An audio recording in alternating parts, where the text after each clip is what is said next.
Hello, this is Roger Shouse, and this is Jumpstart Rewind. This is part of our Heaven Bound podcast family. Mark chapter 4, verse 37 and 38.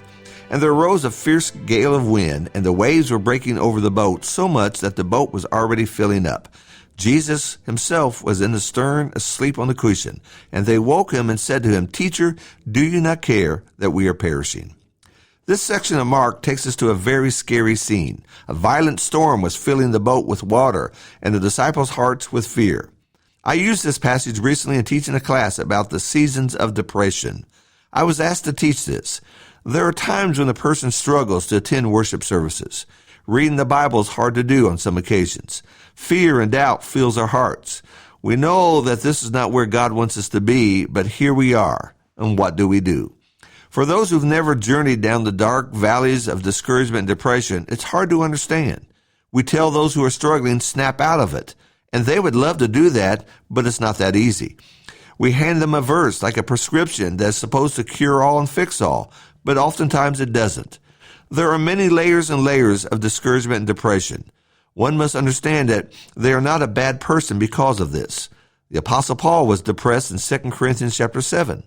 There are times when medicine is necessary, but medicine doesn't cure all nor fix all. Medicine doesn't take care of the causes of discouragement and depression. We need faith. There are many, many reasons why discouragement and depression come. Some are internal and others are external. For some, this dark valley is a long, long journey, and what we have to do is sometimes push ourselves through it. Sometimes you lay down when you're not sleepy because you know you need the rest. Sometimes a person has to eat even though they're not hungry because they know they need to eat.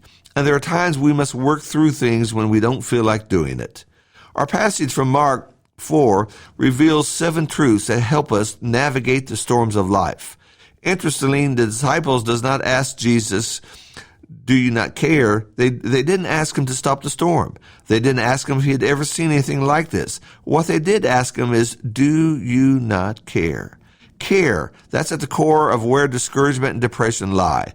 No one seems to care. Alone, isolated, and empty, the discouraged can leave the church services hurting and needing help. The 7 steps through the storms are simply this. Number 1, storms come. They always do.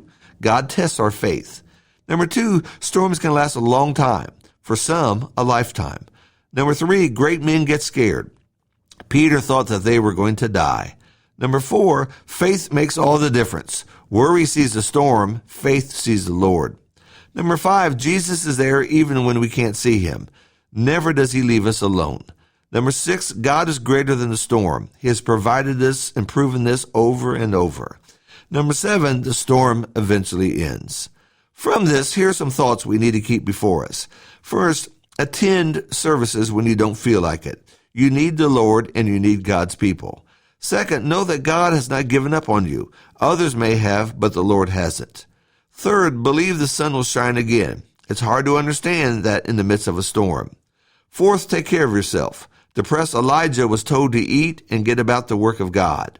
Fifth, allow yourself to be encouraged by others.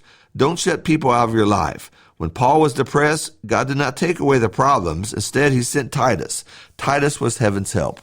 6, believe what the scriptures teach. You know the verses, trust them, and believe them. Number 7, heaven won't be like this. There will be no storms in heaven. Satan wants you to give up. Satan wants you to believe that the problems are too great for you. He wants you to think that you'll never see the sunshine of life again. We need to stop listening to Satan, the world, and those who do not know our God. Sometimes brethren can be impatient, judgmental, and critical. Don't let that stop you. The storm ended for those disciples in that boat with Jesus. I expect the experience allowed them to face prison doors, loud accusations, and the threats of death. Blessed are the Barnabases in our life who are encouragers. Pitch your tent near those people. You need them. Seasons of depressions. They're tough and they're hard, but greater is our God. Thank you so much for listening.